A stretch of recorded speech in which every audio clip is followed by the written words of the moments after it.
Hi, this is Brian. I want to give you a little context on what you're about to watch. This is an introduction to one of our Mastery Series sessions. We have 25 classes like this as part of our 300-day Optimized Coach certification program, in which we help people move from theory to practice to mastery so they can master themselves, serve heroically, and empower others to do the same. Now, we've had nearly 2,000 people from nearly 70 countries go through our Optimized Coach program. About half of the people who go through the program are coaches who want to take their coaching practice to the next level, or they are aspiring coaches who want to become full-time coaches. The other half, and it's weird because almost exactly half want to do one or the other, are going through the program because they want to master their lives and become better executives, educators, doctors, entrepreneurs, moms, dads, and humans, even though they don't plan to be professional coaches per se. You can learn more about the program at optimize.me/coach. For now, I'm excited to share the introduction to one of those Mastery Series sessions. I hope you love it. And if you're feeling it, we'd be honored to welcome you to our Optimize Coach program. Let's change the world, one person at a time, together, starting with you and me today.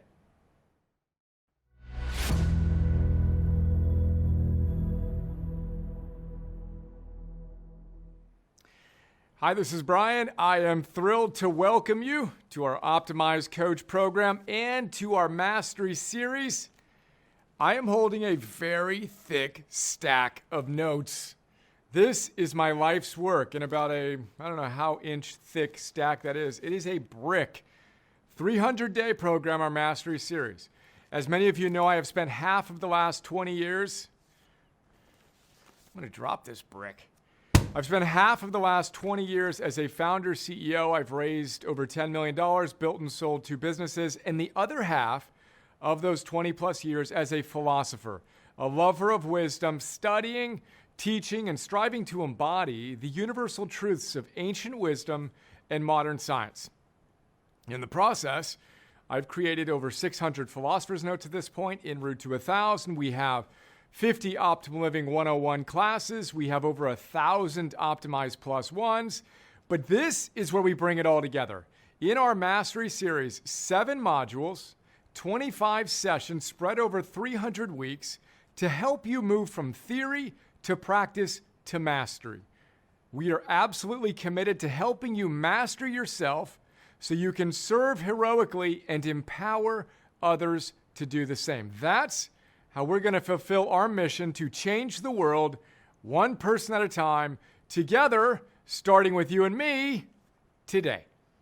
So, I am excited to give you an overview. This is Module 0, the introduction to our Mastery Series.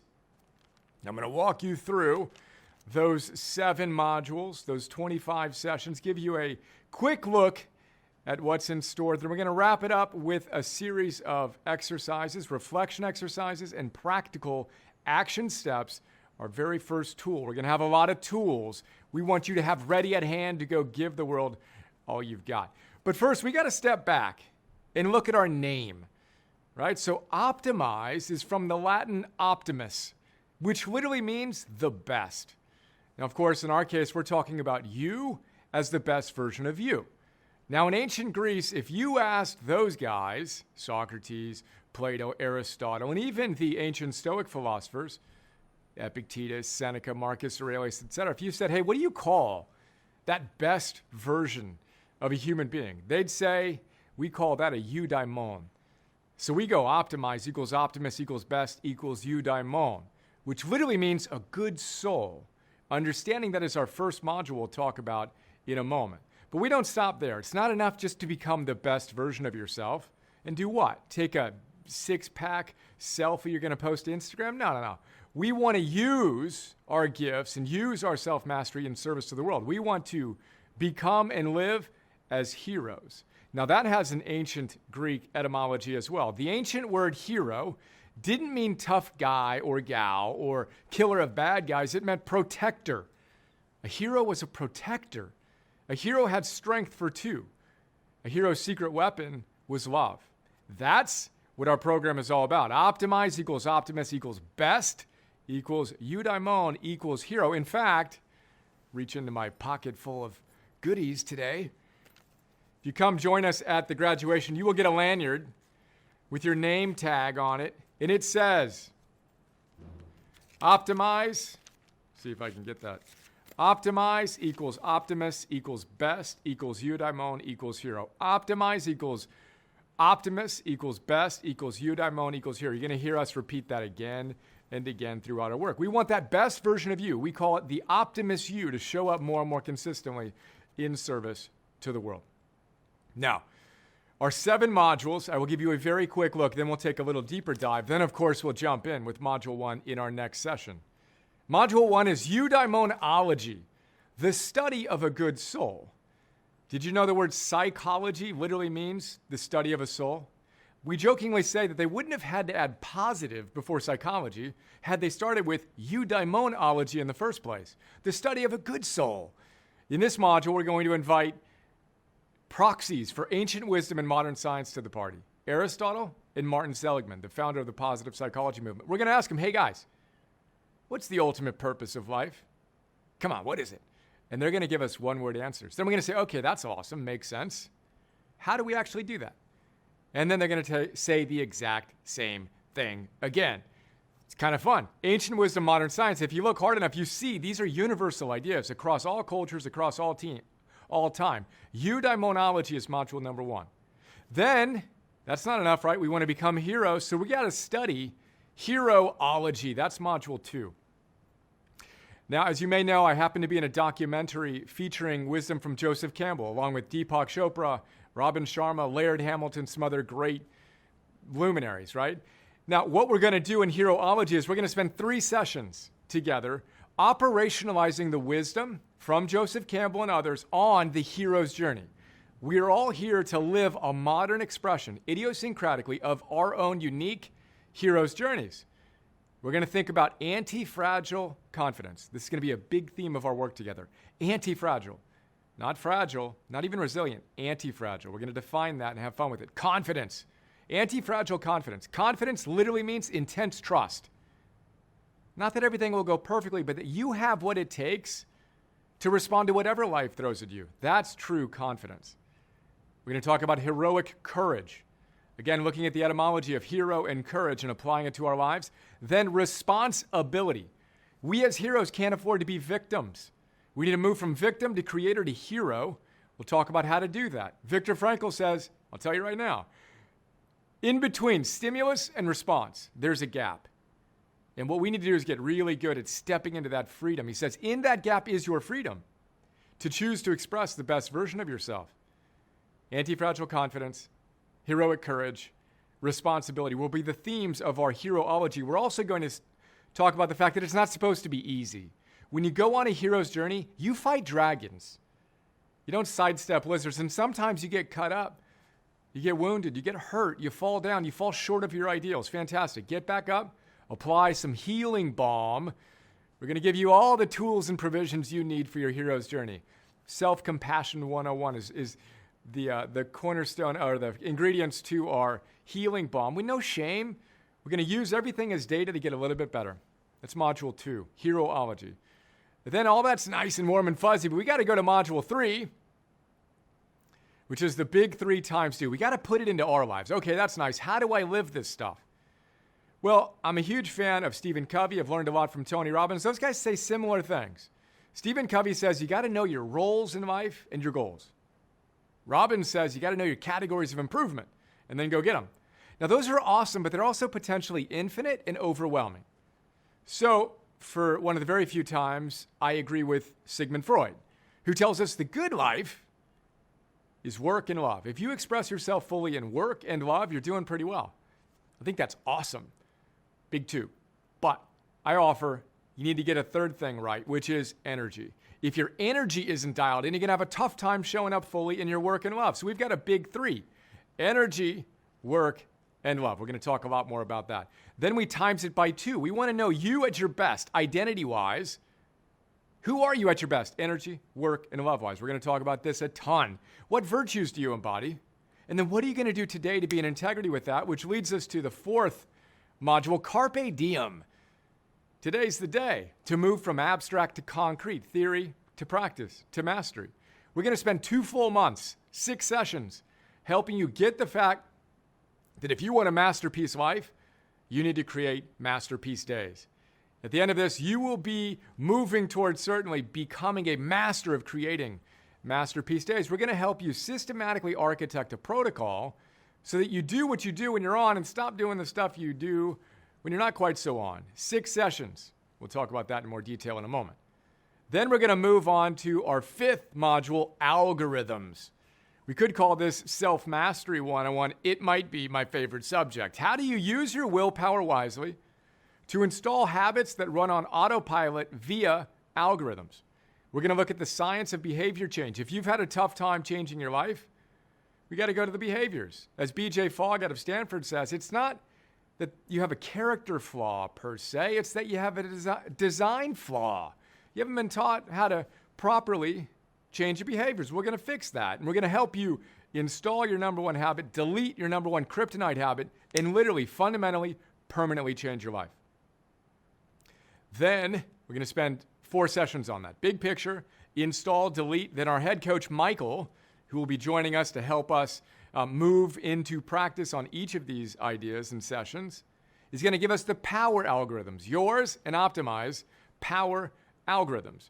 Module 6, we bring all of that together and we go deep on our fundamentals, the fundamentals. All the power you need is always already there. We just need to quit leaking it out, and we need to harness it in service to the world, right? So we have 7 core fundamentals. We're going to spend 3 months on the fundamentals because this is the way that we fundamentally, permanently change our lives. Eating, moving, sleeping, breathing, focusing, celebrating, and prospering, which literally means to go forward with hope, which we will do as we enter the final module, Module 7, which we also affectionately call Module Infinity. Optimus U, it's time to practice your philosophy. Keywords, practice your philosophy.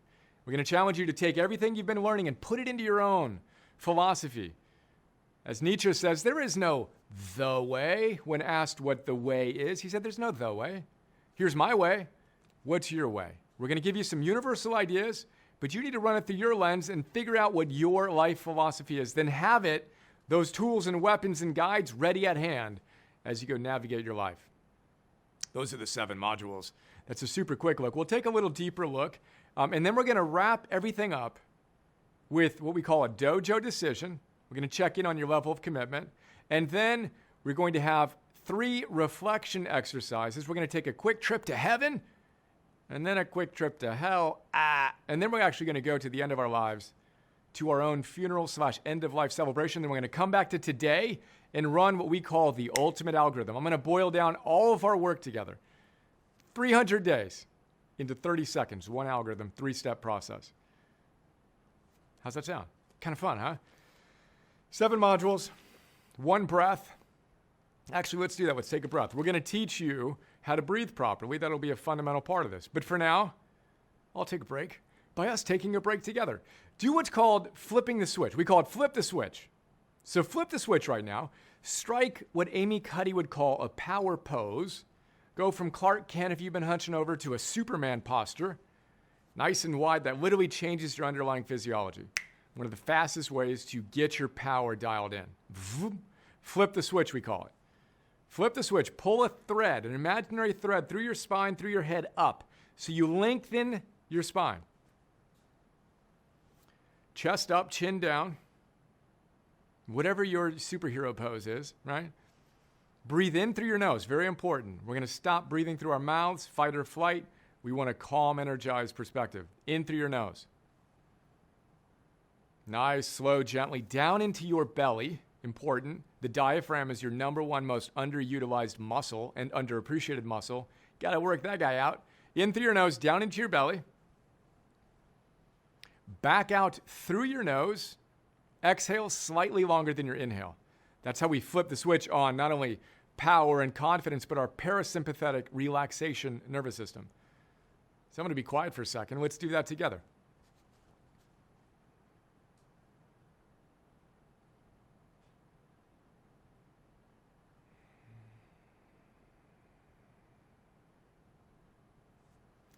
and smile.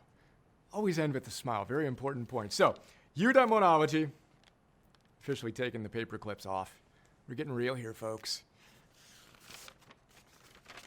We talked about how this is basically the culmination of everything we've done. I didn't mention the fact that one of the ways I like to summarize our philosophy is, look, if you're capable of doing this, but you're only actually doing this, and there's a gap between what you're capable of being and what you're actually being, it's in that gap that regret, anxiety, disillusionment, depression exist. You close that gap, boom. And guess what? There's no room for that. What do you feel? You feel a joyful sense of flourishing. That level of eudaimonic joy is what we're all about. I also didn't mention a great line from Abraham Maslow. What one can be, one must be, he says. That's our philosophy in one sentence.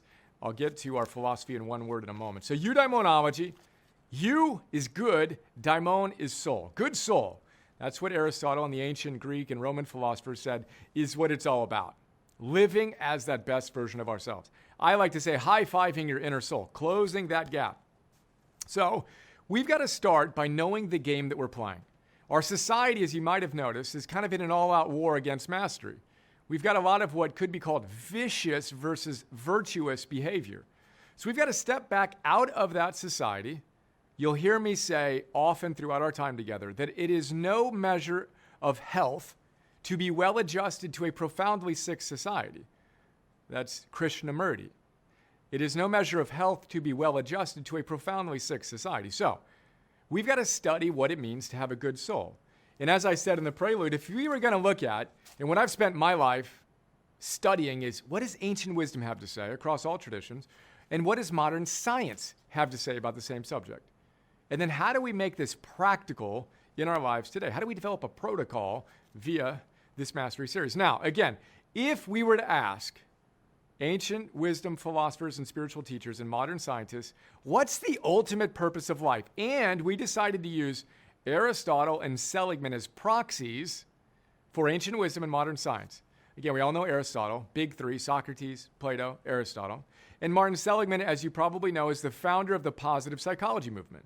Out of the University of Pennsylvania, one of the most renowned living philosophers, really created with his colleagues the positive psychology movement. So, okay, Aristotle, Seligman, guys, what's the ultimate purpose in life?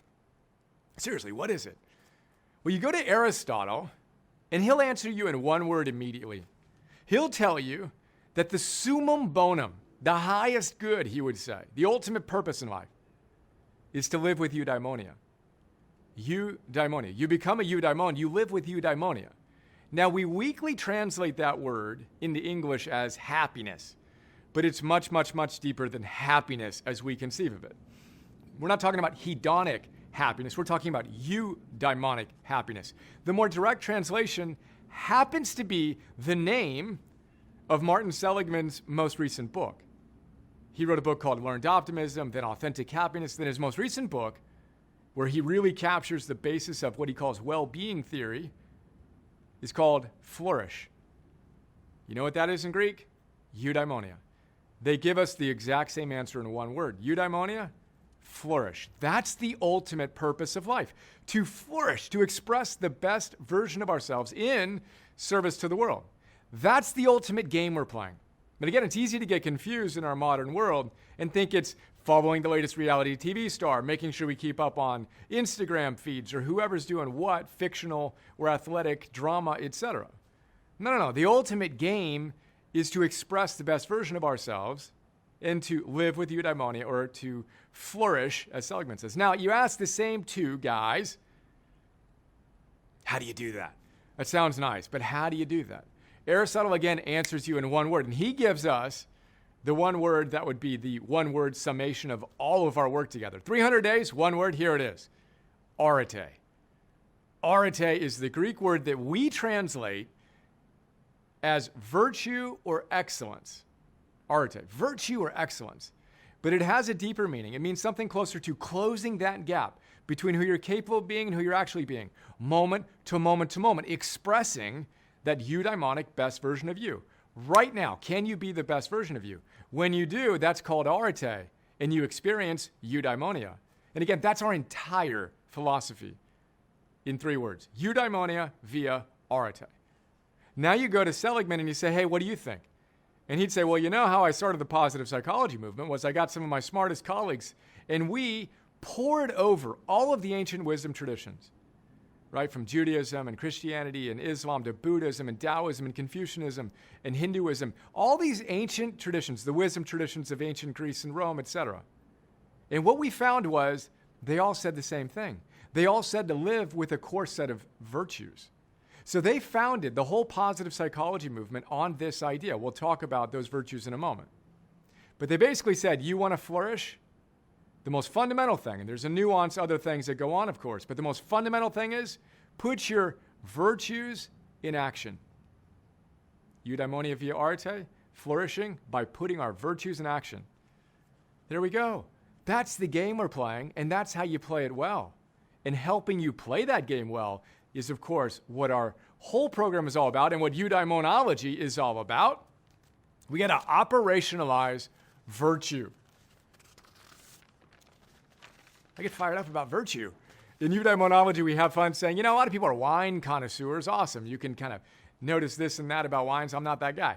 I am a virtue connoisseur. We're going to encourage you to become a virtue connoisseur, and we're going to introduce you to the cardinal virtues of ancient Greece and Rome, of modern science, and the optimize 4 cardinal virtues and the associated top scientifically most proven to boost your well-being virtues, right? So again, very briefly, we go into this in depth in eudaimonology, but this is important, so let's have fun talking about it now. In ancient Greece and Rome, they had 4 cardinal virtues.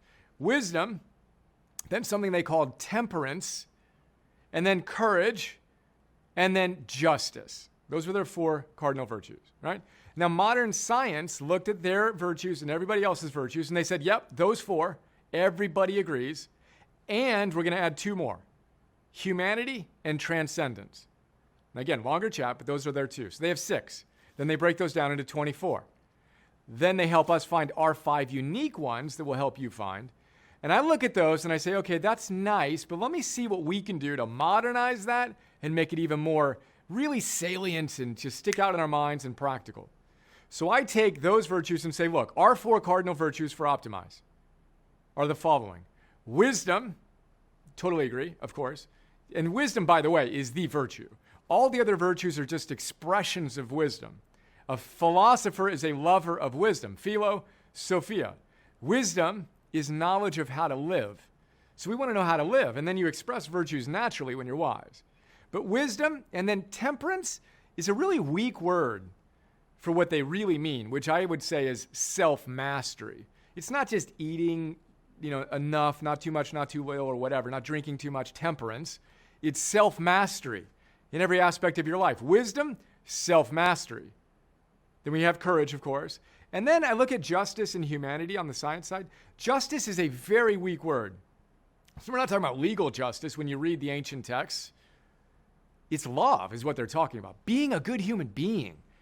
True affection and care and love. So we have our 4 virtues. Wisdom, self-mastery, courage, and love.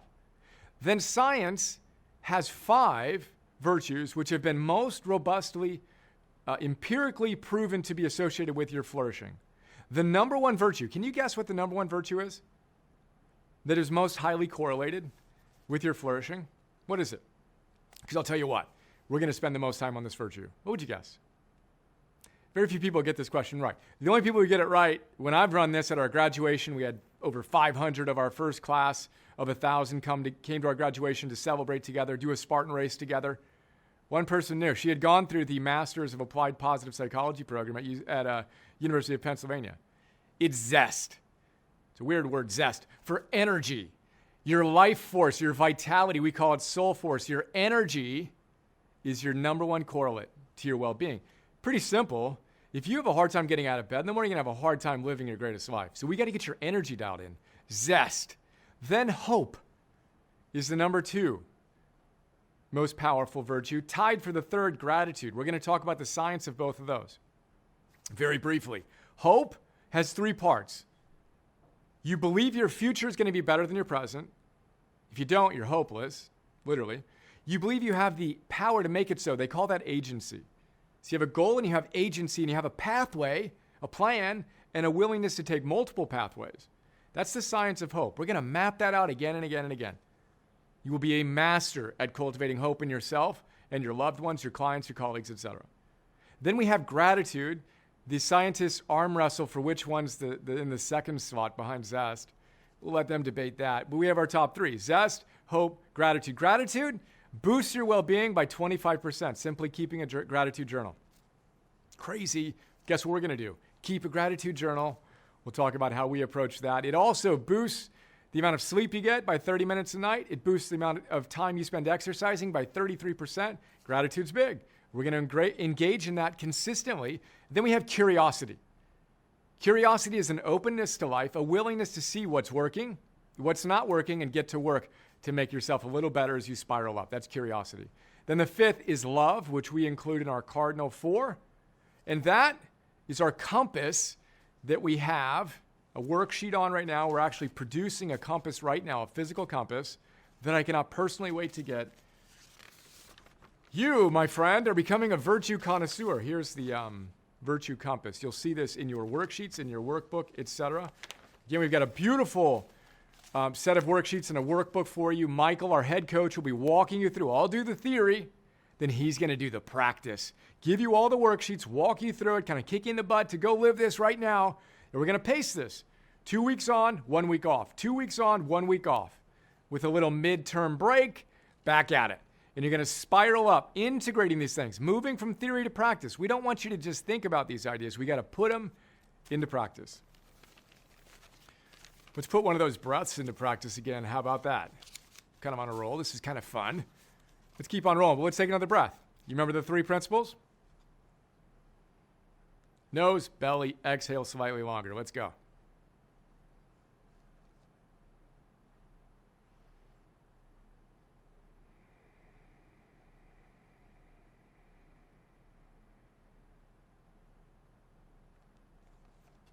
Every single time I do that, flip the switch. What's up, Optimus? Module 2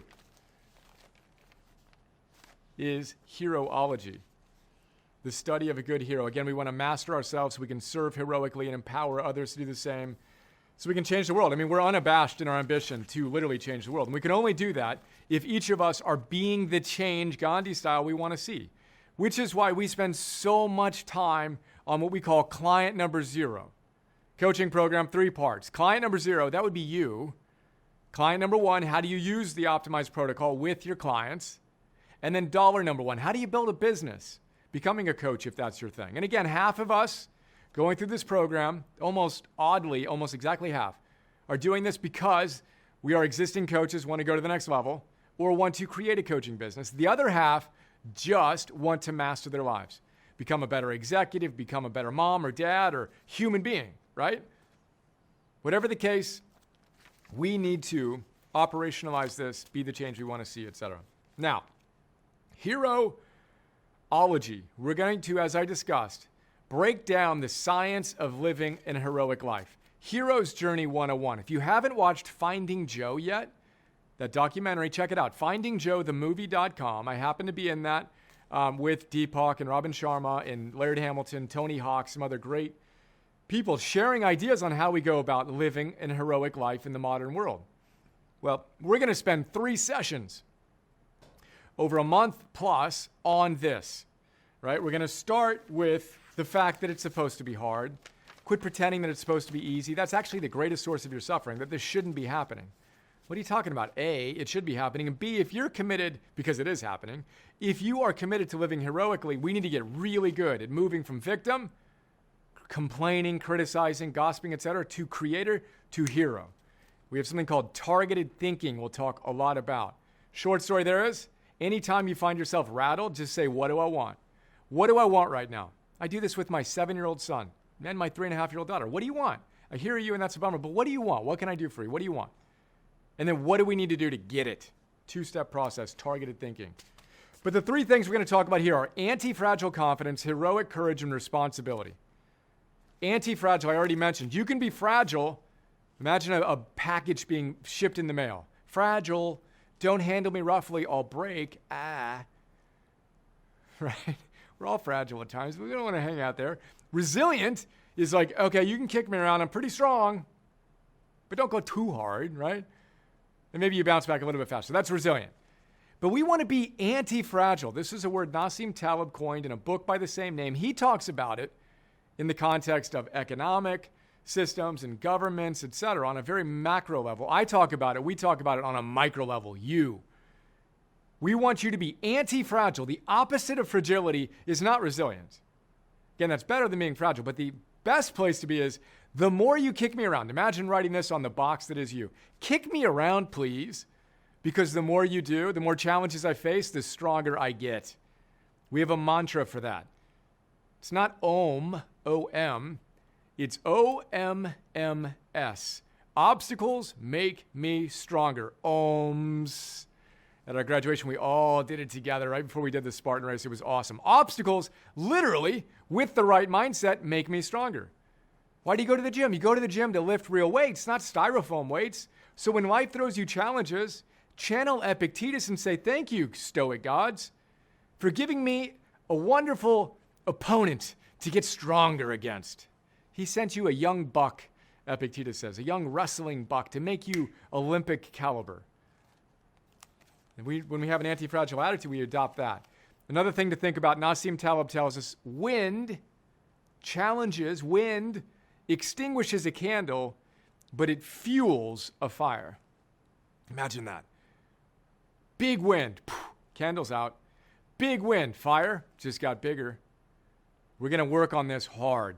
And one of the themes is going to be the worse you feel, the more challenging life is, the more committed you are to your protocol. The more you double down on the things you know that work for you. But that requires you know what your protocol is, which is what we're going to unpack in Carpe Diem and beyond. Anti-fragility. Then confidence, again, means intense trust. Confidere, in Latin, I believe, right? Intense trust. Not that things will go perfectly, that your plans will work out perfectly the first time. And we know that won't happen.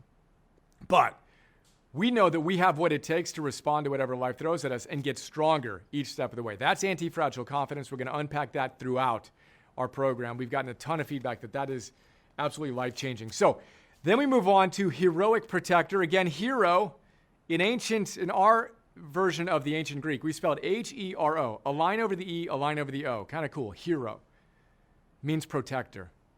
A hero has strength for two, and a hero, very importantly, is willing to do the hard work to have strength for two. Our program's 300 days long as a nod to the ancient Spartan heroes at Thermopylae, right? We have a Spartan race at the end as a nod to the ancient Spartan warriors. We're willing to do the hard work, to be protectors. Having strength for two, whether that's your child or your spouse or your local community, we need you to have that strength. You are called to be a hero. I was going to say in our philosophy, but just generally, period. Optimize equals optimist equals best equals eudaimon equals hero. Maslow, what one can be, one must be, self-actualize. Then you transcend the self and you give yourself back to the world. That is by far the most important part of the hero's journey. Bringing the boon back is what Joseph Campbell calls it. Serve profoundly. And then courage, heroic courage. Courage, in the ancient etymological sense, it's related to the word for your heart. So just as your heart pumps blood to your arms and other organs, courage is the virtue that vitalizes all the other virtues. Aristotle said this is the most important virtue. Without courage, none of this matters. You got to have a willingness to act in the presence of fear. It's how Robert Biswas-Diener, one of the world's leading scientists on the subject of courage, puts it. We're going to come up with a courage quotient. Willingness to act in the presence of fear. It's not about no fear. It's about feeling the fear and doing what needs to get done, whether you feel like it or not, because it's the right thing to do. Heroic courage. Then we have responsibility. Again, stimulus, response, gap. In that gap is our freedom. Thank you, Viktor Frankl, Holocaust survivor, who wrote his logotherapy while going through that horrific event. And when he said, you can take anything from a human being, but one last thing, the freedom to choose your response to any given situation. Now, Frankl attributes a lot of his philosophical insights to ancient Stoicism. We're going to make that connection.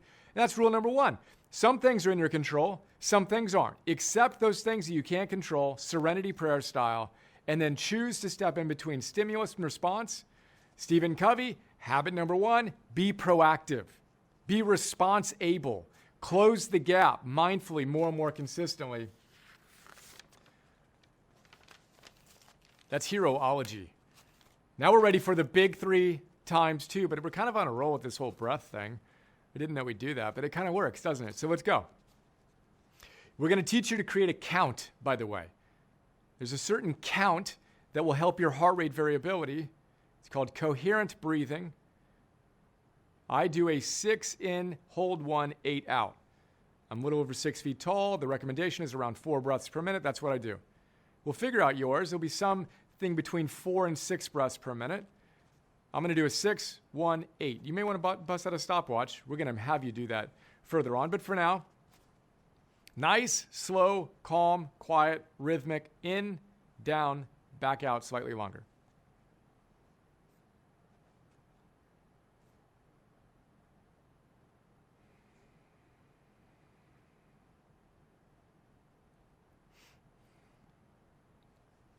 Creates a sense of energized tranquility. You're simultaneously on and grounded. There's a buoyancy, which is another really important theme for our work together. Barbara Fredrickson has studied positivity and love and other things, leading positive psychologist. She says you can have too much of a positive thing. You can be have too much levity and fly away. We don't want that. We don't need any manic, ungrounded, I can do anything. No. Ground it into reality. You need to have levity and what she calls gravity. Then you're buoyant. You're naturally up. You're not ignoring reality. You're energized and tranquil at the same time. Super important idea we'll come back to again and again and again. So, module 3. We've got eudaimonology, heroology. Now let's put it into your life. Let's translate this into your terms. We know the game we're playing, how to play it well, heroically. Who are you at your best?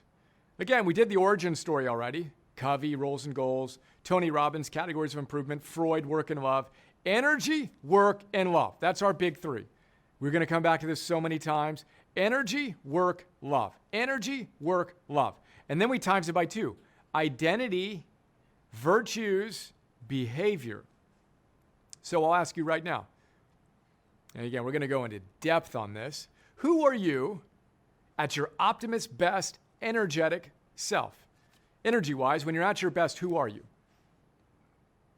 I distill that into one word. We're going to challenge you to do a word or a phrase. For me, it's athlete, another great Greek word with little lines over the E's. It means one who is in a competition for a prize. I love that. Athlete. I'm energized. I can show up and do a Spartan race. When I think of this identity, I think of this. I can do a Spartan race 365 days a year. Boom. Out of bed. You want me to do it? Good. I'm done. Let's go. Beast, the long one.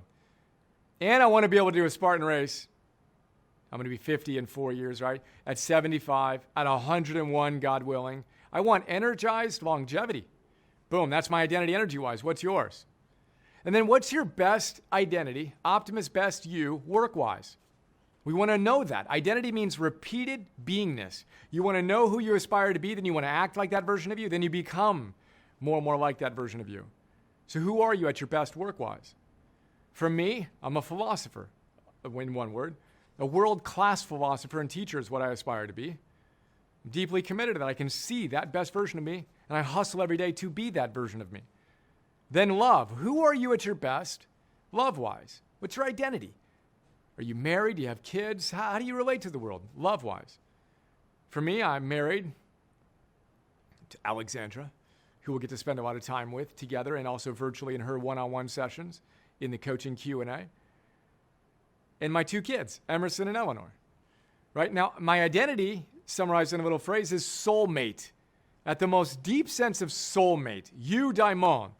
Again, right now, our daimons are hanging out. The best version of me is coming through, speaking to the best version of you. Daimon to daimon. We're soulmates right now. So my idea of a soulmate is for my wife, my kids, for you, for our team. It's a fun idea. It's a fun identity to play from. And then we have identity, virtues, behavior. So what virtues does that best version of you embody? Because guess what? Remember? Eudaimonia via arete, flourishing by putting your virtues in action. When do you do that? right now. The happiest among us do that. So what virtues does that best you express? Energy, work, and love-wise. We're going to teach you how to keep a journal on this. We have a journal we'll share with you, and we're going to challenge you to do it every single day. Even if you only spend a minute on it, one word for each of these, you'll get good at it. It's going to be hard at first, like anything. My 7.5-year-old son, I say, how do you get good at anything? Practice, yeah.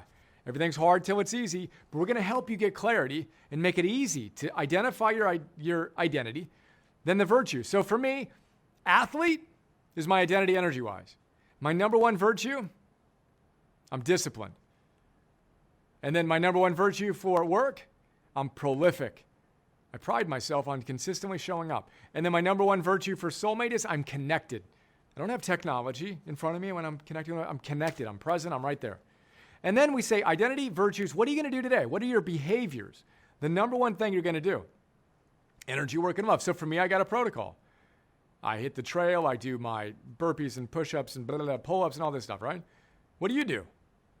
And then work-wise, I've got my deep work blocks that I create and how many hours I do. Then love-wise, I've got my time with my kids and other things I do, AM and PM. So, big three, energy, work, and love. Times two, identity, virtues, behaviors. This is going to become algorithmic. And guess what? It's really, really hard to have a series of bad days when you actually do this. If you identify who you are at your best, and this takes 3 minutes when you get good at it. Who am I at my best, energy, work, and love-wise? What virtues do I embody? Just give me one. Okay, cool. And what one thing am I going to do today?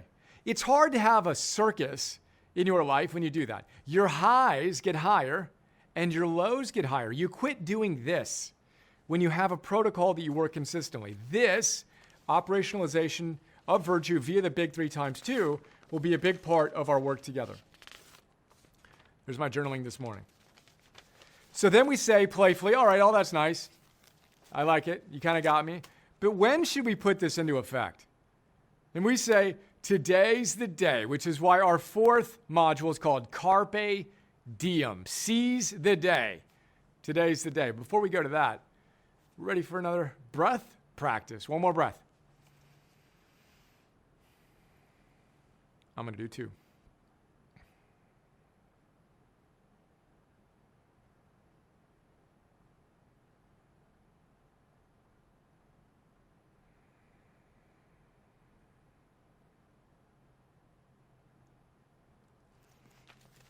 All right, we're on a roll. Let's not stop. Carpe Diem, 2.5 months, 6 modules. 6 sessions within this module.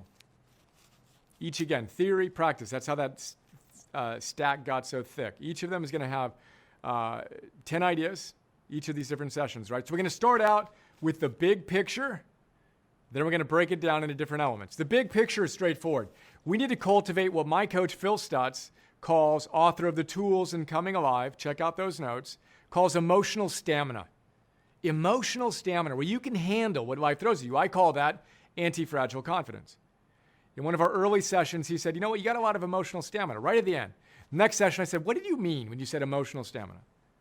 And he says, well, you're able to endure whatever life throws at you, you turn it around really fast. And he says, the way you do that, whether you know it or not, is you work your protocol. And then he made one of the key distinctions of my life that I'm going to hopefully impart to you, and I want to tattoo this on your consciousness to the extent you're open to me doing that artwork.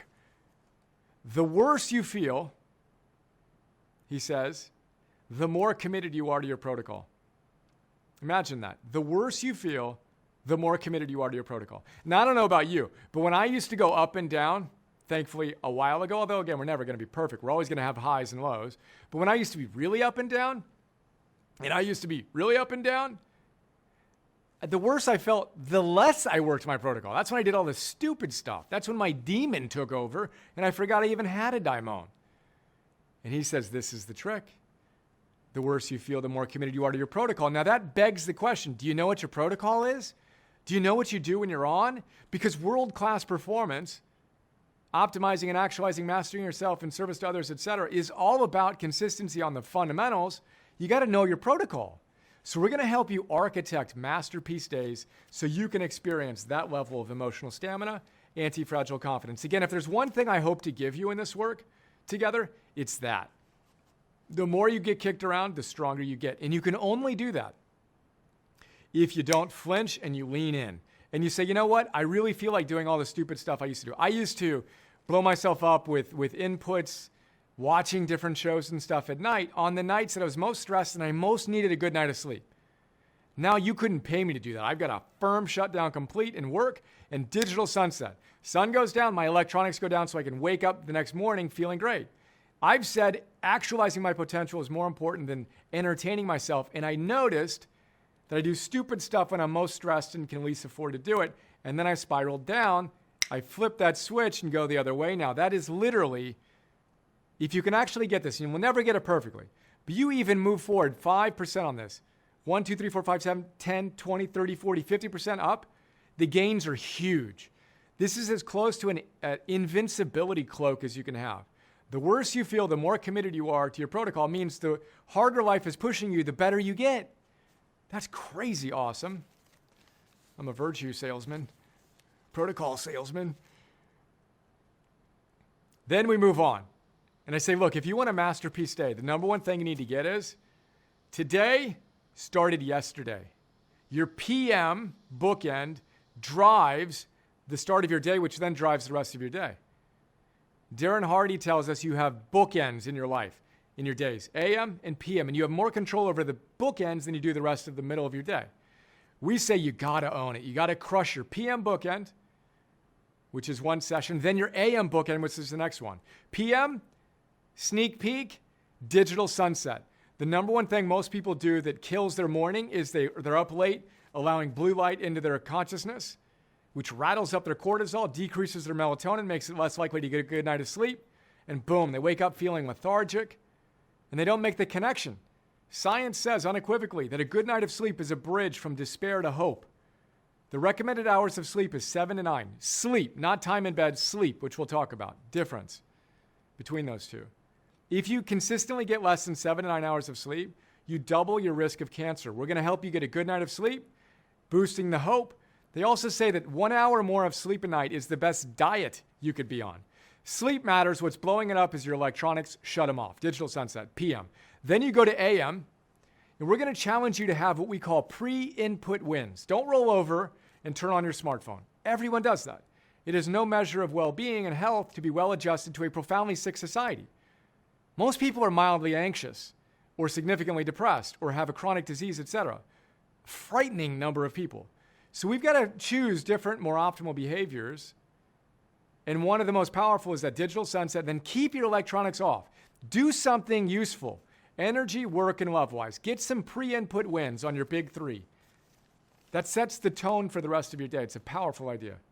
Then we're going to systematically walk through energy, work, and love to create masterpiece days. The big theme energy-wise is we want energized tranquility, not enervated anxiety. You need to be on and then off, recover. You can't be on all day and then expect to be able to turn your brain off at night and not wake up in the middle of the night. It's not how it works. Discipline yourself to really recover. Create energized tranquility. Work, we're going to increase your productivity and your meaning. We've got something called a genius work equation, which is all about your ability to cultivate energy, your ability to focus on what's important now, and then do it consistently.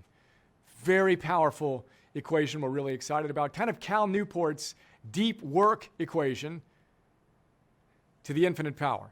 And by the way, Cal Newport joins us as one of our guest luminaries, kind of visiting faculty, shares some great wisdom on how he structures his days, gets into deep work, does one-on-one coaching with our coaches. It's awesome. Again, tons of luminaries. Dozens. Cal, Tal Ben-Shahar, Sonia Lyubomirsky, Gabrielle Oettingen, so many of our favorite teachers, Mark Devine, Dan Siegel, et cetera, et cetera, et cetera. Then we look at love. Carpe diem style. How today can I bring love to my life? And we playfully look at all the different forms of love. Traditional love 1.0, but also 0.0 for yourself. 2.0 for people you meet during the day. 3.0, giving people encouragement. 8.0, loving your work. And then Infinity 0.0, loving life, everything in it. We're going to talk about that. And then while we're there, love 0.0, the most loving thing you can do for yourself beyond accepting yourself where you are right now, which is also a big part of our work, is to identify what your number one self-care habit is. Michelle Seeger out of the University of Michigan, one of the world's leading researchers on the science of behavior change, tells us you got to know your number one self-care habit. What is it? What do you do when you're on? And if you don't do it, you just have a wobbly day. For me, it's sleep. If I don't get a good night of sleep, I've discovered I'm just a different person. Therefore, guess what I do? I prioritize my number one self-care habit. I get a good night of sleep. At least I give myself a shot at getting a good night of sleep consistently. Never going to be perfect, but that's important. So what's your number one self-care habit? Think about that. We're going to help you get real clear on that and then crush it. So, eudaimonology, heroology, big 3 times 2, carpe diem. Now we're going to step back and talk about self-mastery in our 5th module, algorithms. But first, we're going to run the algorithms. If we finish an overview of a module, then we're going to take a breath. It's an effective algorithm for optimizing energy. All right, let's go.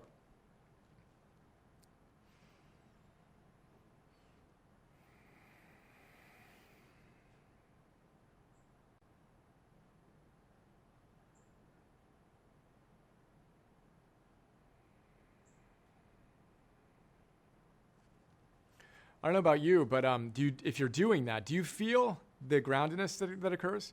Kelly McGonigal, who wrote The Willpower Instinct and The Upside of Stress and The Joy of Movement, all 3 awesome books, tells us the fastest way to boost your willpower is to take a deep breath. Boom. Stimulus, response, gap, freedom, breath. Your breath control is how you get emotional control. All Navy SEALs, peak performance gurus will say the same thing. Master your breath, you master your emotional relationship to life, and you can put your energy where you want, when you want, how you want. Algorithms. Now, we called this algorithms instead of self-mastery 101 because I love the idea of algorithms. And if you believe Yuval Noah Harari, great historian and author, check out the notes on his books, and Ray Dalio, the great investor, entrepreneur, thought leader, etc., algorithms are the future. Algorithms are, they say, the number one language we should be teaching our kids. It's going to run the show. Look at a Tesla. Look at your robot vacuum. What do? Algorithms. If this, then that. Just a series of algorithms running them via artificial intelligence. So we, again, apply this to our individual lives. And I say, okay, 2 AIs. Artificial intelligence is cool, but there's something way cooler in the back of our minds. Ancient intelligence. AI. Ancient intelligence. Hundreds of millions of years old. In your brainstem, all mammals have it. Basal ganglia. Now this basically takes whatever you do repetitively and says, oh, you must want to do that. Oh, we'll do it again. We'll do it again. We'll do it again. So we want to program that part of our brain, that ancient intelligence, by using our willpower wisely to install habits that run on autopilot via algorithms. When I interviewed Roy Baumeister, who is the godfather of willpower, the most cited social psychologist on the planet, he said willpower exemplars, and I think he could have more accurately said self-mastery exemplars, actually don't use their willpower much. They play offense, not defense. They use their willpower wisely to install habits so they don't need to think about it again. We do that via algorithms. If this, then that. Super powerful. This might be, again, my favorite subject. We have 4 sessions here. A big picture where I sell you on it. I talk about BJ Fogg out of Stanford's Tiny Habits, James Clear's Atomic Habits, Stephen Guy's great subject, or great book, Mini Habits, and some other thoughts on behavior design on a high level. Then we actually break in and we spend a whole session, which might be the most impactful in our whole program, by installing a habit. Then another one, which actually might be the most powerful, even more than the install, is delete. So I'll ask you right now again, just to get ready, we're going to teach you the tools to actually master this. But think for a moment. What's the number one thing you're not currently doing that, if you did it consistently, would most powerfully change your life? What is it? Number one habit. That you know, if you just could install this habit, literally it would change your life. It'd be ridiculous. Maybe you've tried for a long time. Maybe you haven't even tried because you couldn't think you could do it. What is it? We're going to help you do that. There are 3 steps to the process we're going to go into depth on. You need to make it obvious, the trigger that's going to cue that behavior. Like you want to meditate, for example? The trigger or prompt or cue. Different people call it different things. Like needs to be obvious, like a meditation cushion. If you want to meditate, put the meditation cushion right by your bed so you trip over it. You want to work out? Put your running shoes right by your bed, right when you wake up. The trigger is right there. It's obvious. Then you need to make it easy to install a habit. Now, most people, when they start a habit, they say, I got to meditate. I'm going to do 60 minutes a day, or even 15 or 20 or 30. No. That's hard. Make it crazy easy. So easy it doesn't take any motivation to do it. Even on your worst days, you can do it. I'm going to meditate for one breath. Okay, I'm not going to complain about it. I'm not going to argue with myself on that. 60 minutes? Can't do it today. One breath? Okay, dude, I can do a breath. Walking, this is what BJ Fogg calls tiny habits. Everyone leans on his work, right? Tiny. You want to floss your teeth? One tooth. But what happens is when you start easy and you make it obvious, you tend to do more. It's exciting. And then when you do it, you celebrate it. So Charles Duhigg talks about this too. Cue, routine, reward, he says. But BJ Fogg's even better. He says celebrate. Not sometime in the future, 30 days from now, when you've done it 30 days in a row. Right now, the moment you do it, celebrate intensely and immediately. Say, that's like me. That's like me to do that. Whatever you do to celebrate. And you literally squirt a little dopamine and you rewire your brain. Ooh, that feels good. I did that. I guess they must want me to do that again. My reward center is lit up. You get yourself to do the thing you know you most want to do and you enjoy doing it. It's a big idea. That's install. So we are going to help you install your number one habit, and then perhaps most importantly, which will change your life if we do it successfully together, we're going to teach you the system so you can do that again and again. Not just for yourself, but for your family, your clients, your colleagues, etc. And if you want to change the world, behavior design is where it's at. We want to be the change. We got to change what we do on a consistent basis. The next session, we call it delete. Same question, reversed. Same wisdom, reversed. What's the number one thing you're currently doing that you know you need to stop doing? Again, we've all got at least one thing, right? Some big, some small spectrum, whatever. No shame. We've all got it. We're all human. It's not because you're you. It's because you're human. I'm going to talk about common humanity. You're not alone. All good. But what is it? What's the number one thing that you just know your life would be radically better if you could stop doing this? Could be smoking, could be drinking, could be staying up late, could be anything, right? What is it? Well, we're going to help you eliminate that. We call that a kryptonite. And you want to know that that's actually the fastest way to boost your life. Stop doing stupid stuff. Quit letting your demon run the show. That's actually much more powerful than doing good stuff. Stop doing the stuff that's killing you, that's just leaking all of your energy. We're going to help you master that. Whatever it is, we're going to start small in our first session. We're going to teach you the skills so you can conquer whatever it is. It might be your kryptonite. And then we're going to teach you the systems to repeat that process again for yourself, for your clients, for your family, your colleagues, etc. The quick take on that is, if you want to install a habit, you make it obvious, easy, and you celebrate it. If you want to delete it, you don't make it obvious, which is what you do right now. I used to be addicted to my smartphone. I still am. I'm pickled. I respect that. I had a cucumber brain that became pickled, which we'll talk about. You can't go back to being cucumbered. Once you're addicted, you're addicted. Smartphones, boom, blew me up. I'm vulnerable to them. Now, if I kept my smartphone out all day, every day, guess what I would do? I'd see the trigger and I'd pick it up. It'd be obvious. It'd be easy to do it. So I don't do that. I take the prompt, the cue, the trigger, and I remove it from my environment. I put it in airplane mode, turned off, in my closet, buried in the upper corner. I got to reach for it when I want it. That's how you remove a habit. The fastest way to remove a habit. You're eating bad food, throw it out. Don't buy it. Buy your willpower at the store next time. That's what researchers say. Use your willpower wisely so you don't need to use it when you most are vulnerable. Remove your prompt, cue, trigger. Then make it harder. Don't make it easy. Make it harder. And then, which is related to the invisibility we'll talk about. And then, if you fail, all good. Needs work it. Lanny Basham, Olympic gold medalist, wrote a book called With Winning in Mind. Amazing guy. He says, if you fail and you miss the target, don't shame yourself and don't replay the miss. Simply go back to the moment where you made a mistake and imagine how you could have done it right. We call that needs working it. Needs work, neutral, boom, what could I have done? That's it. And then you use that negative experience as a positive. Boom, you got better. You use the data wisely. That's how we roll. That's our third session. Then our head coach, Michael, takes over for the fourth session, and he's going to help you identify the algorithms that are currently running your show. We're going to identify 100 of them, top 10. Then he's going to give you power algorithms. Help you identify your top 10 power algorithms and optimize top 10 power algorithms. That's a fun session. Nice work, Michael. Then, 5 sessions in. We're more than halfway done now, but we've still got 3 months to go. We're going to go deep in the fundamentals, the foundation. You want to see how tall the building is going to be? Look at how deeply they're digging the foundation. Isn't that cool? So we're going to dig a deep, deep, deep foundation with our 7 core fundamentals: eating, moving, sleeping, breathing, which we're going to do in a moment, focusing, celebrating, and prospering. Breathing. Flip the switch. Let's go.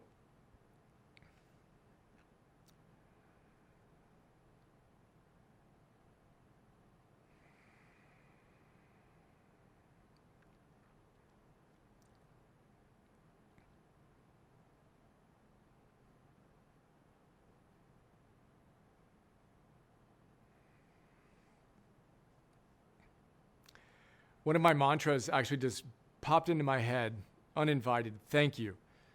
So one of the mantras we'll talk about in gratitude and celebrating is, if the only prayer you ever say is thank you, that'll be enough. So I often, throughout the day, if I'm walking or I'm meditating or I'm falling asleep, I'll say to myself, thank you, thank you, thank you. It's just a mantra I repeat. A mantra is a tool of the mind. Mantra.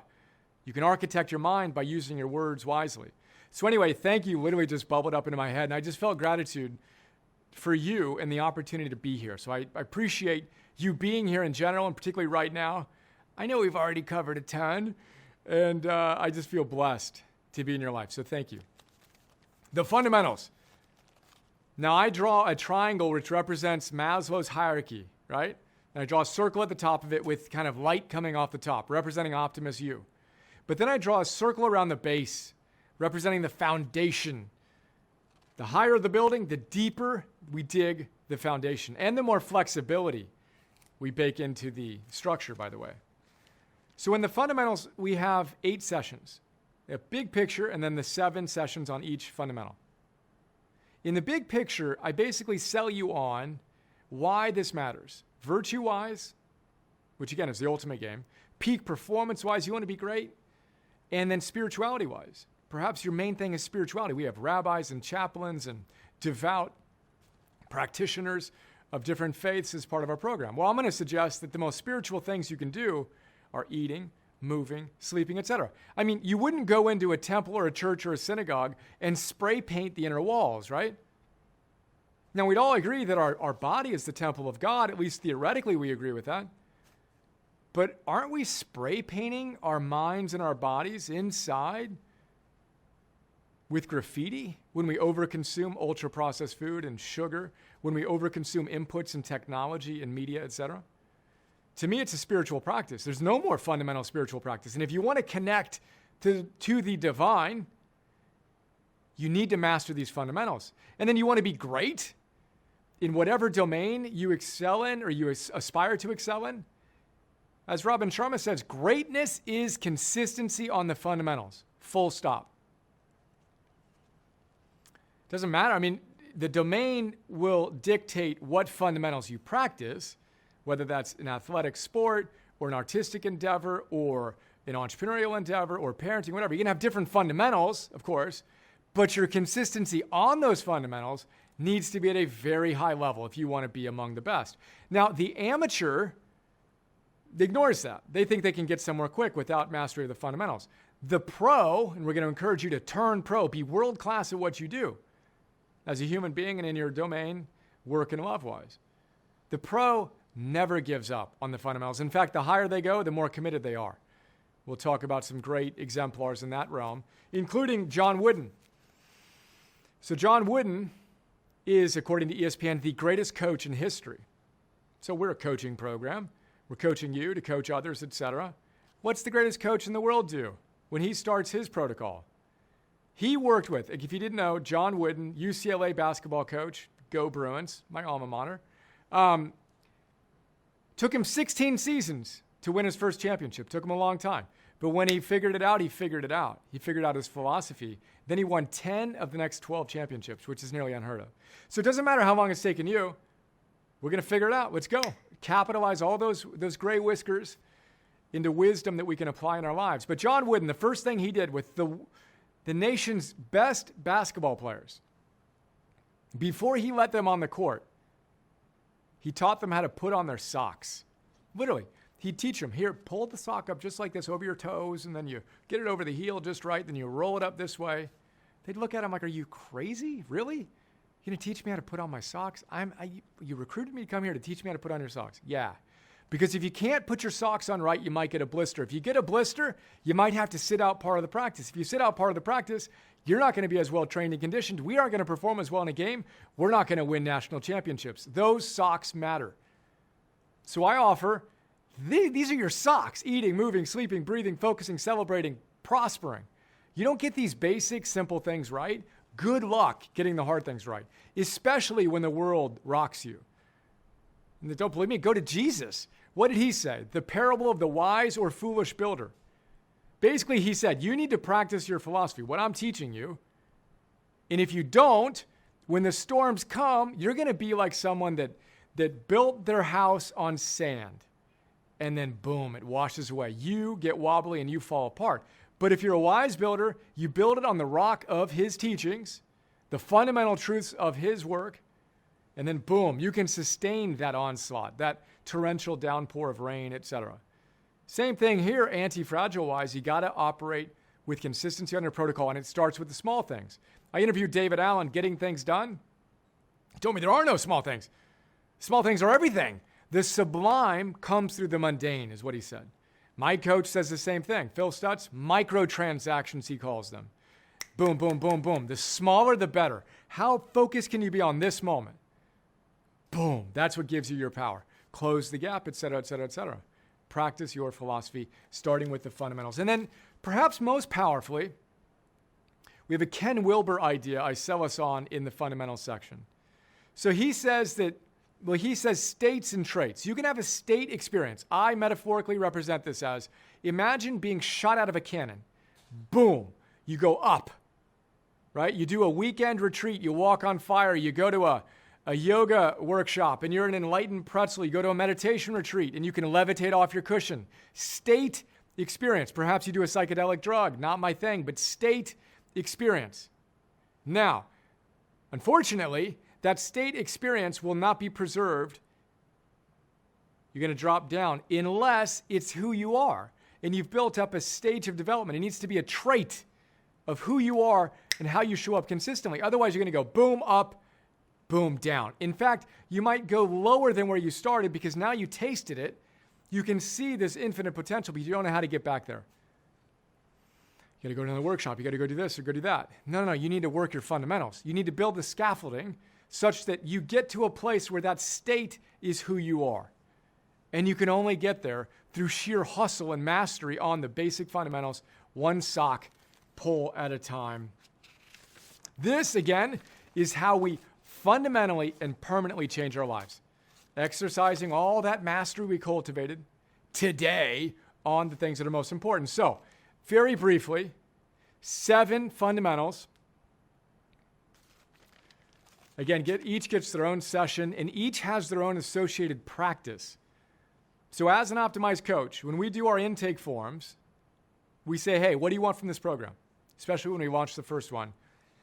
I read hundreds and hundreds and hundreds, every single one of them that came in. Our first inaugural class, 1,000 optimized coaches from over 50 countries. The number one word, they all said, I want this or that or that. But the number one word that came out again and again and again that I underlined and underlined and underlined with my stack of printout of pages, wasn't quite that, it was more like that.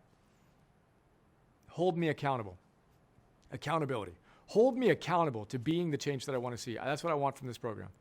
So to be an optimized certified coach, you can't just go through the theory. We have a lot of theory to go through.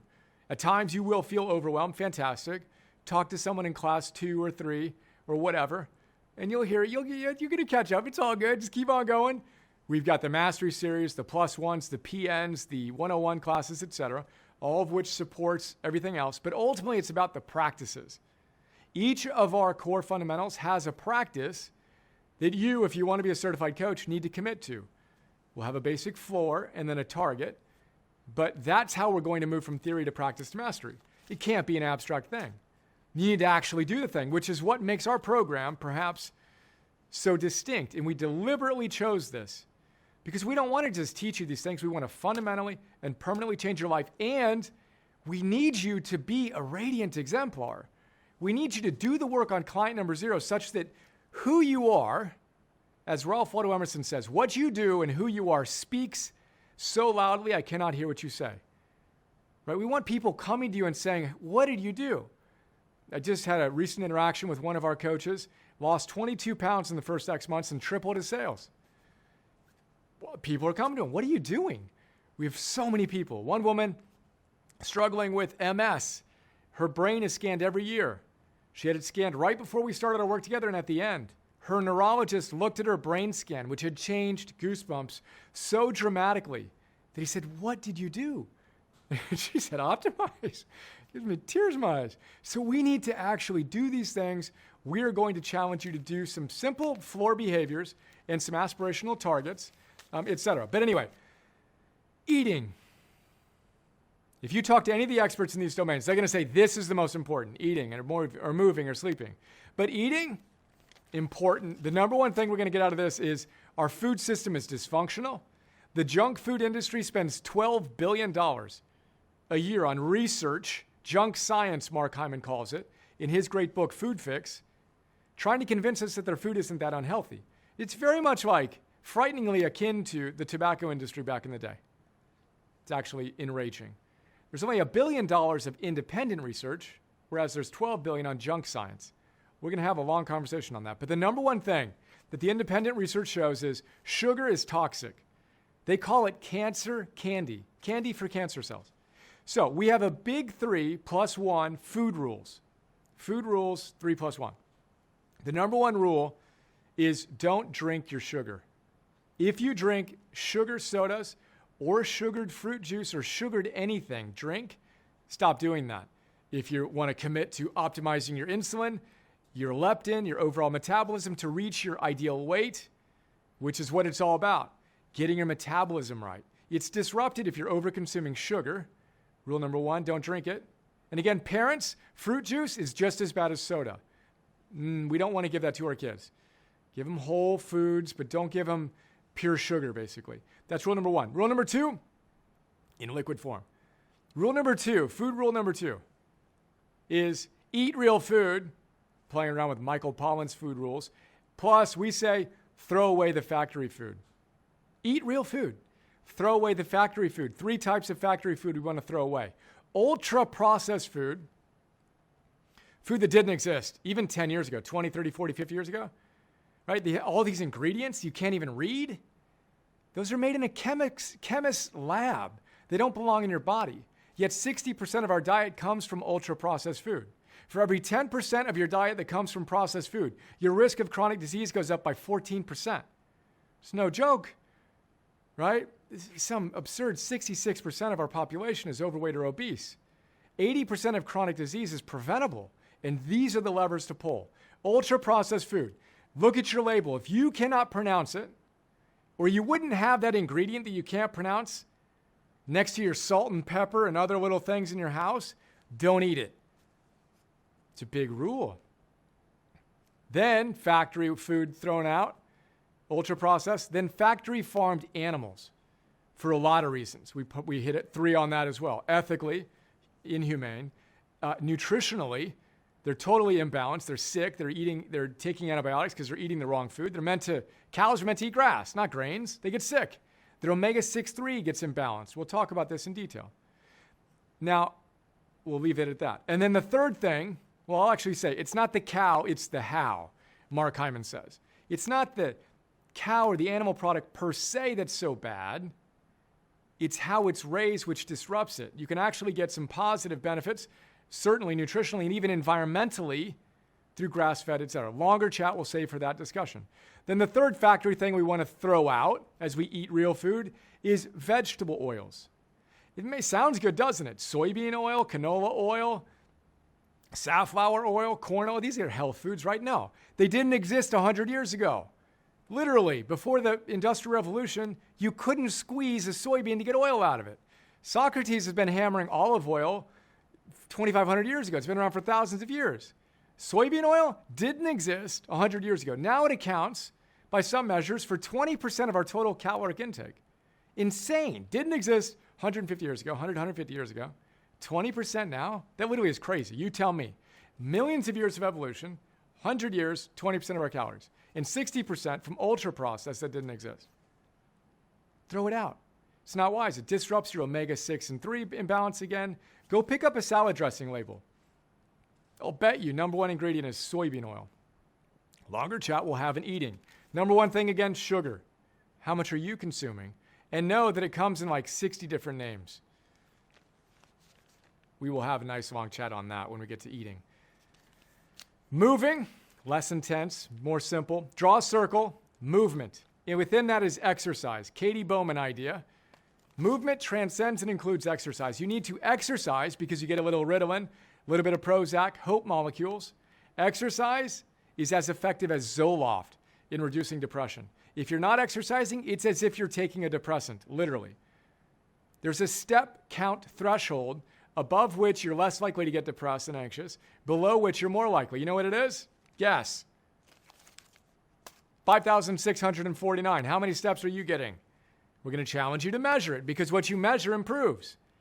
I strive for 14,285.7, which gives me 100,000 steps a week. I'm a nut. That's what I go for. We're going to challenge our coaches to hit 10,000 steps, 30 minutes of movement a day. Exciting. Yeah, you're going to be a perpetual motion machine. Then our third fundamental is sleeping. Again, you talk to Matthew Walker in his great book, Why We Sleep. He'll tell you this is the very foundation of everything. The other pillars, right, eating and moving, sit on the foundation of sleep. It's that essential.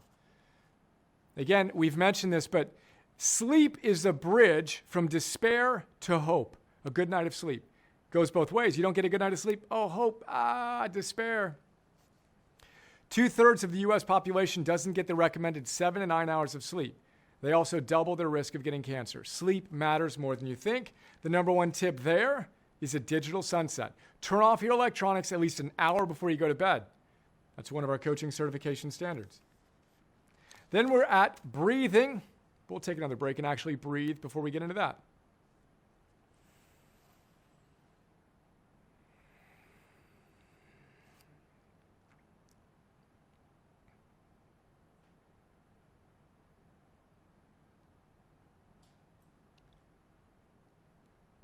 I guess we're doing this in one take, folks.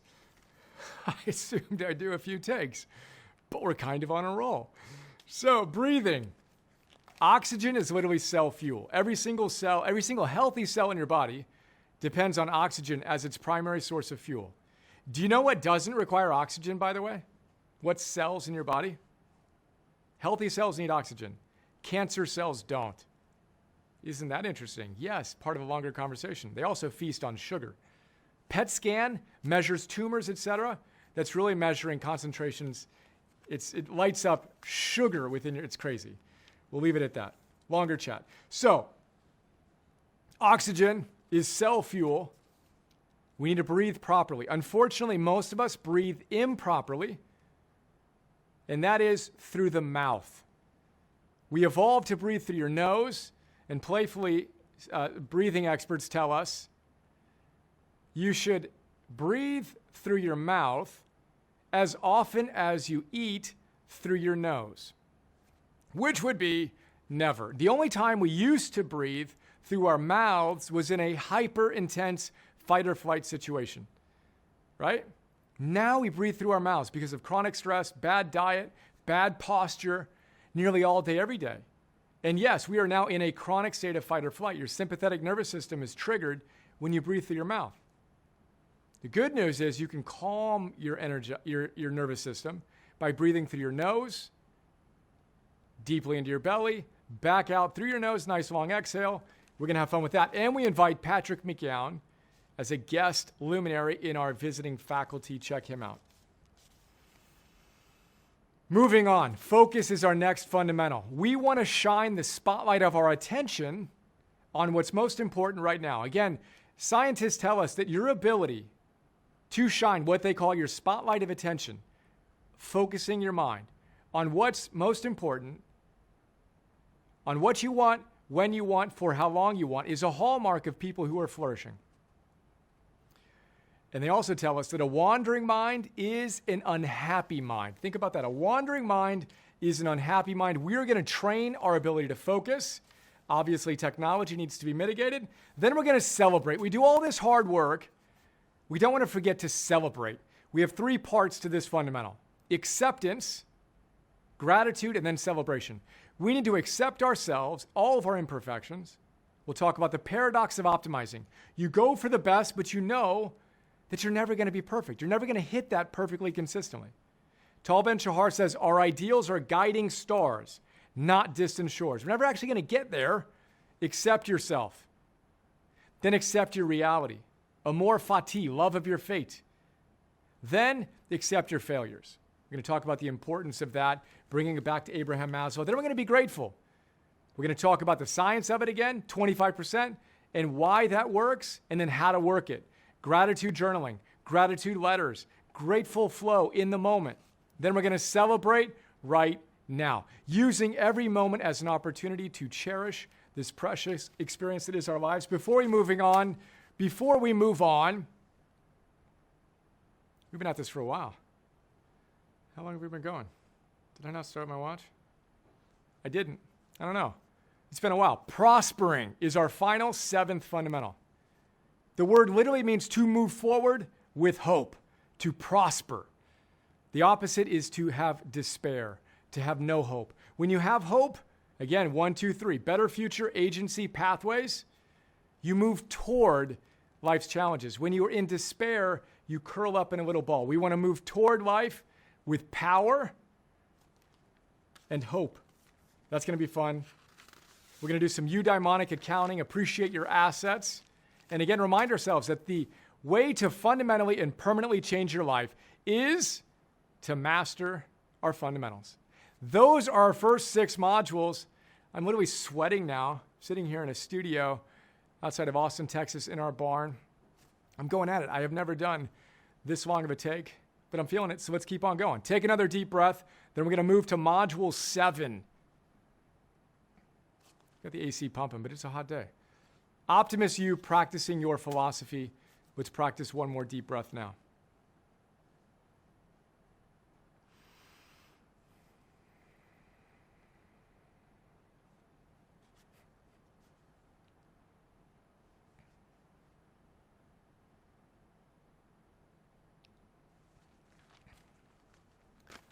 Module 7, Optimist you. We've done all of this work. Now what?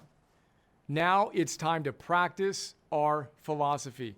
We go all the way around the circle. We start here, and then we do an O, and we come right back to where we began. We remind ourselves of eudaimonology, heroology, the big 3 times 2, carpe diem, algorithms, the fundies, and we commit to doing what needs to get done right now. And it's funny because when I prepared for this session, the night before I prepared for this session, the evening before, I had a coaching session with Phil Stutz. We were talking about different things and, kind of being on and how do we maintain that peak state consistently. And we ended that chat and he had a little repeated it 3 times mantra. He said, the essence is apply this, apply this, apply this. Have that voice in your head to practice, as I would say, your philosophy. Apply this, apply this, apply this. I said, that's amazing because that's precisely what I'm going to teach as part of our 7th module when I hit the studio tomorrow morning. So we celebrated that. He said, I love you, son. I said, I love you, father. He's my spiritual father. I'm his spiritual son. He's 30 years older than I do. We have this sweet connection on that regard. It's how we end every one of our chat. Love you, son. I'm proud of you. Love you too, Dad. Thank you. Boom. But I had apply this in my head. Now I had 10 minutes between the time that I finished that session at 5:50 p.m. and 6 p.m. when I was scheduled to show up for dad duty in the family, right? So I meditated for those 10 minutes, drop down, recover. And then I went out and the family was still out. Alexander was out with the kids. So I said, I got a few minutes. Bonus time. Let's go. And I gave myself some dessert watching The Last Dance starring Michael Jordan, Phil Jackson, and the Bulls, right? Great Netflix documentary. Highly recommend it. And 10 seconds into that episode, it's like episode 5. I was in the middle of it when I had stopped before. 10 seconds in, Phil Jackson, the coach, comes on. Another one of the greatest coaches in history. And he says, you're only a success in the moment you perform a successful act. You have to do it again. You're only a success in the moment you perform a successful act. You have to do it again. That's what we're talking about. Moment to moment to moment.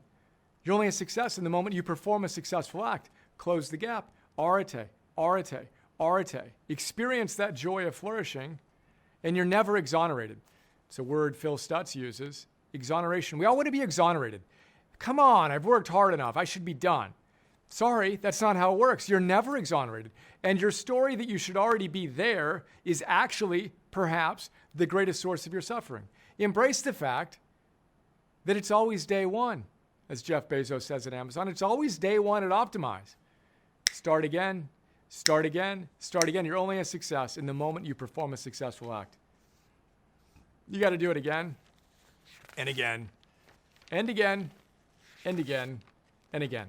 So again, with this module, the essence is twofold. Practice, keyword, and your philosophy, key phrase. We're sharing our basic idea and protocol. But as Nietzsche says, when asked what is the way, he said, there is no the way. This is my way. What is your way? So we're going to challenge you to really get clarity on what your philosophy is. And specifically, to sit down and write your own top 10. I'll coach you on how to do it. Your own top 10. What are the 10 most powerful things you got out of our work together over the 300-day period? And then you're going to take a picture of that and send it to us, and Michael's going to coach you on actually teaching that as well. What are the most life-transformative lessons that you've gained in your life so far?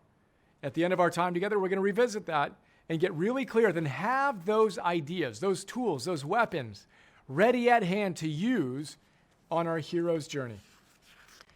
All right, well, there you go. That was one epically long take. Almost ran out of gas there at the end. I was expecting to break this down into, little takes each session. You'll see that in the future sessions, between ideas, each of our sessions has 10 ideas. Between each idea, I take a breath, take a sip of water, and then I come back and crush it. We kind of got on a roll there, and we just went with it. Hope you enjoyed. As you can tell, I am fired up about the work that we can do together, which leads us to what we call the dojo decision. So the dojo decision goes something like this. Imagine that you walk into a dojo and you're wearing a white belt. It's your first time in this dojo. You're studying a martial art. Now, you might have 4 black belts in other arts, but this is your first time in this studio, so you're starting as a white belt. Or this might be your first time ever setting foot in a martial arts studio. You too have a white belt on.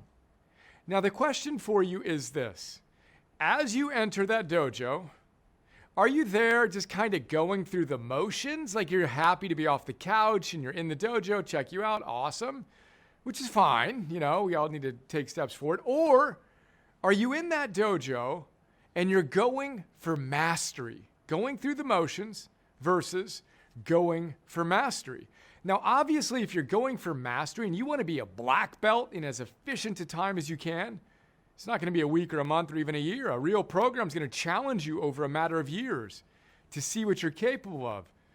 You go from your white belt to your blue belt to your brown belt to your black belt or whatever, and you need to show up, and you will show up with a higher level of intensity and urgency and desire to master when you make that bigger commitment. So, my question for you as you begin our program, are you just here to go through the motions, which again is fine. We all have decisions to make, and this may or may not be the program to which you want to go all in on. Completely respect that. Or you just might want to live life at a different tempo. Completely respect that. But we want to be mindful that we're making a decision, not just with this program, but much more importantly with our lives. And so as we entertain how we're going to show up, and again, this is the Mastery series for a reason. We want to encourage you to go for mastery in your life in general, and to the extent you feel inspired in this program in particular, because there's a difference. And we need to, in one way or the other, we would say, reach that activation energy point. Again, you can boil water, put it on a stove, and watch the water. Nothing happens until 212 degrees. Boom. At that activation energy, water boils. You can rub your sticks together as much as you want, but until you get to 451 degrees, 300 doesn't matter, 350, 400, 450 doesn't matter. You have to cross the activation energy point. Boom, let there be light, you have a fire.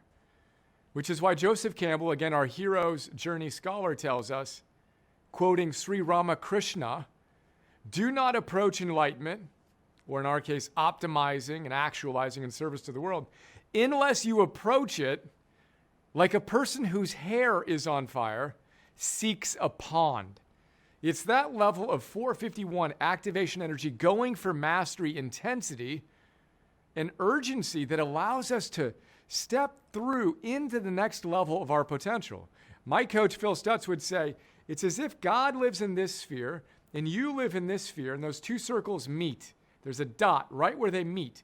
And you meet God by going all in, by living with this level of intensity. And again, we're not talking ungrounded, manic intensity. We're talking levity, gravity, buoyancy. We are grounded, we're anti-fragile, we are embracing reality, but we're showing up with a fierce commitment to, one more time, master ourselves, to serve heroically, and empower others to do the same. To wake up and realize this isn't a dress rehearsal and go give the world all we've got. That's our dojo decision. Some other ways to think about it. Donald Robertson, one of the world's leading cognitive behavioral therapists / stoic philosophers who joins our faculty in a great session, has written a number of great books, including How to Think Like a Roman Emperor. He tells us that the ancient philosophers, true lovers of wisdom, were not librarians of the mind. They were warriors of the mind. They didn't look to catalog these ideas. They wanted to live these ideas. And even the Bhagavad Gita, the sacred text that Mahatma Gandhi, the most peaceful activist the world has known, changed the world through his peace activities. But he carried the Bhagavad Gita around with him. Do you know what the Bhagavad Gita is about? Again, it is a reluctant warrior on a metaphorical battlefield being counseled by his advisor. Arjuna, the reluctant warrior, Krishna, his advisor, and basically saying, make the choice. Go for mastery. Win the inner battle first. All the external battles, those are just metaphorical representations of the internal battle between our demon and our daimon. Will we step up and into our potential this moment or not? Again, that decision to enter the dojo isn't a one and done thing. It's a recommit, moment to moment to moment. Let's live with arete, close the gap, experience eudaimonia, flourish by putting our virtues into action and moving from theory to practice to mastery today. That's an important decision.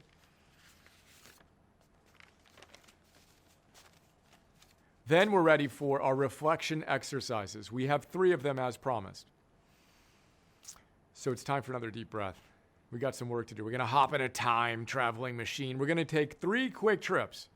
First to heaven, then to hell, and then to an end-of-life celebration, aka funeral. So, you ready? Time machine. Hop in it with me. There's room for 2. Boom, here you are. Awesome, strap yourself in. We're going to go fast. We're going to fast forward into the future. You can go forward 2, 3, 5, 10, 25 years, whatever resonates for you. Perhaps think of a milestone. So for me, I'm turning 50 in just under 200 weeks. 46, heading to 50. That's an important milestone for me. I have some very important goals I'm committed to hitting. And I'm going to work hard between here and there, being the best version of myself, energy, work, and love-wise. What is it for you? Do you have a milestone that you might be approaching? Perhaps we can use that as our guide. Pick a time in the future. That's where we're going to go in our time machine. What is it for you? We'll program it in, all right? Got it? Perfect. Boom. We're there. Time machine is fast. Okay, open the door. And you know who we see? Right in front of us is the absolute best version of you at that point in time. So for me, I'd be looking at that 50-year-old version of me. My kids would be 11 and 7. I'd be married for approaching 20 years. What have I done? And who am I, more importantly? I want you to see that best version of you. You have practiced your philosophy. You have chosen to step forward into mastery again and again and again. You've spiraled up into this expression, this radiantly, divinely awesome version of you, the optimist best you, we would say. See them, feel them.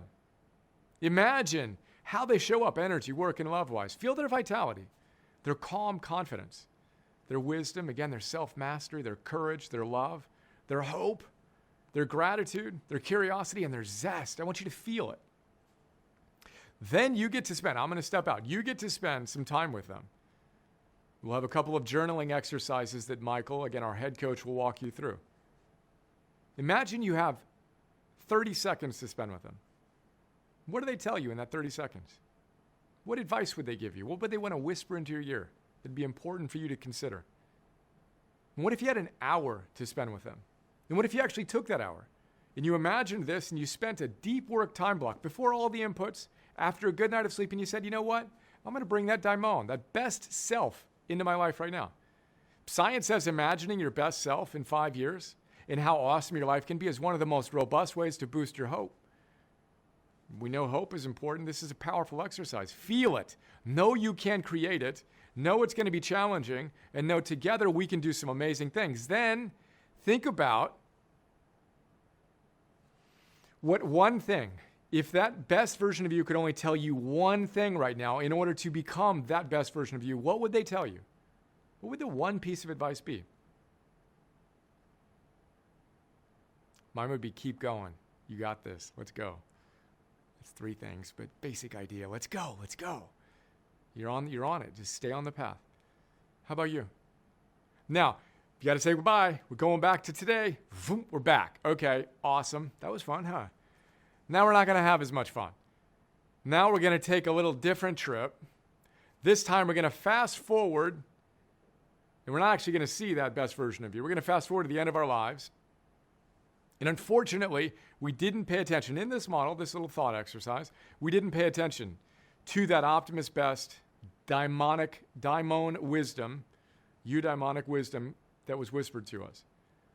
We instead of spiraling up, we spiraled down, right? You can go like that, or you can go like that. Now, some would say that this is one version of hell. Imagine yourself, you're on your deathbed, and again, I carry with me, it's either on my desk or in my pocket. I got this bunch of fun stuff in my pocket.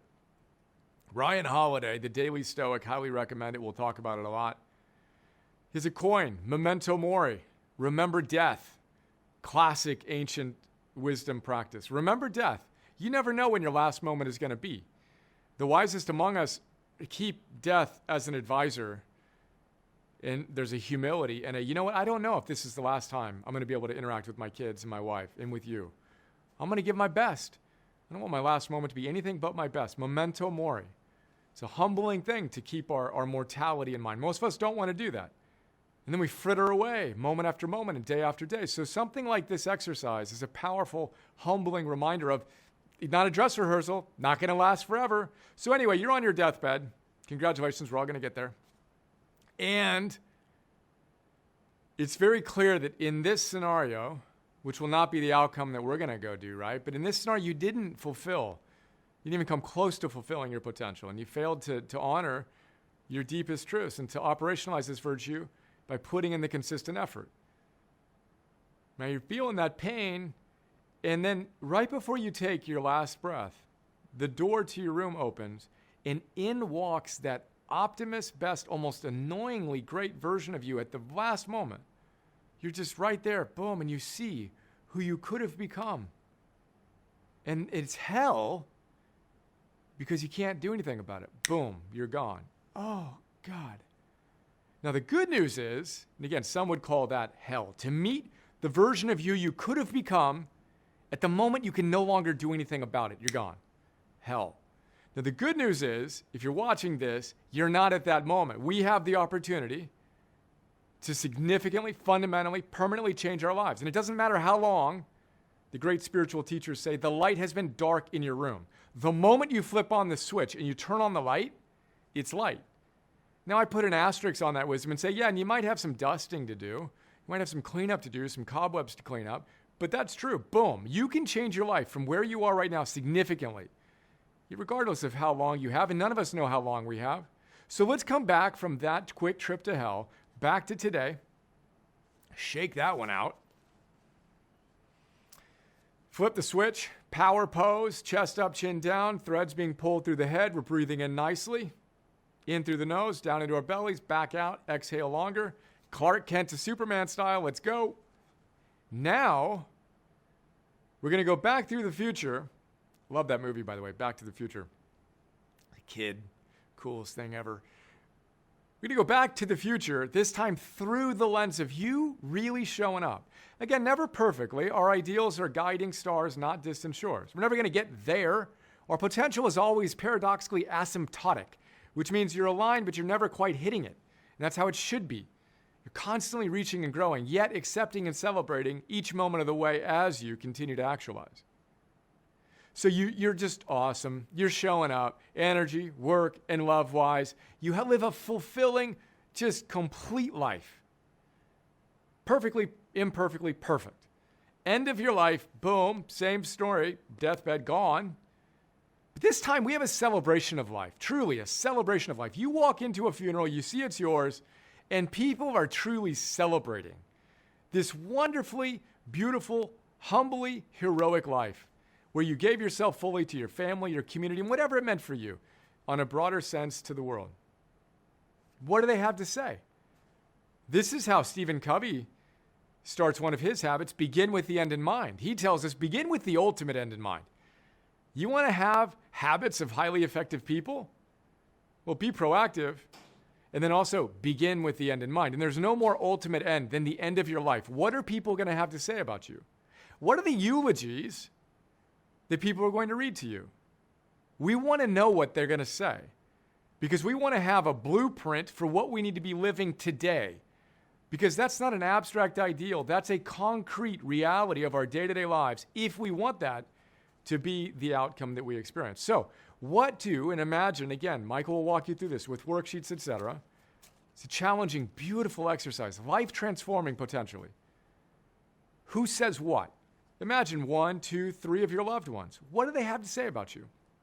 And I want you to recognize the fact they're not going to talk about your material possessions. They're not going to talk about all the hedonic things you chase. They're going to talk about your virtues. They're going to talk about how kind and considerate and encouraging and consistent and loving and creative, again, and wise and mastered and courageous and loving again and grateful and hopeful and curious and zestful. They're going to talk about your core virtues. So what virtues do you hope they use to describe you? Again, this is the blueprint for all of our work together because what we want to do is pull that reality, boom, back to today. Today is the day to live with those virtues, energy, work, and love-wise, such that that's the outcome you experience. And one more time, you do not need to wait until the end of your life for either heaven or hell. It's a moment-to-moment thing. You step forward, you feel great. You step back, not so great. Forward in this way, daimon, demon. When you have gaps between what you're capable of doing and what you're actually doing, it's in those gaps that pain, anxiety, disillusionment, hell exists. If you aggregate a bunch of them and you know you could be doing this and there's a huge gap, at the end of those days, what do you want to do? You want to go numb yourself out. Now, stated the other way, when you are consistently stepping forward, again, never perfectly, but more and more consistently, how do you feel at the end of those days? Great, heaven and hell. It's a choice we're making in that dojo every single day. And those tiny little choices are not so tiny. We aggregate and compound all of these little +1 gains such that we get to a point where we're like, who am I? This is amazing how far I have come over this period of time. We're going to take some significant steps over the next 300 days, and that's still just going to be the beginning.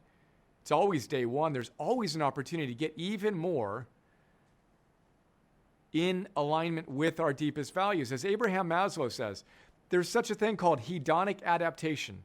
You adapt to your hedonic material pleasures, but there's no such thing as eudaimonic adaptation. When you get on they call that a hedonic treadmill. You keep on running, chasing all the extrinsic things, but you don't get anywhere. You need more and more and more to be happy. Not how it works on the eudaimonic side of things. He calls them deficiency versus beingness needs.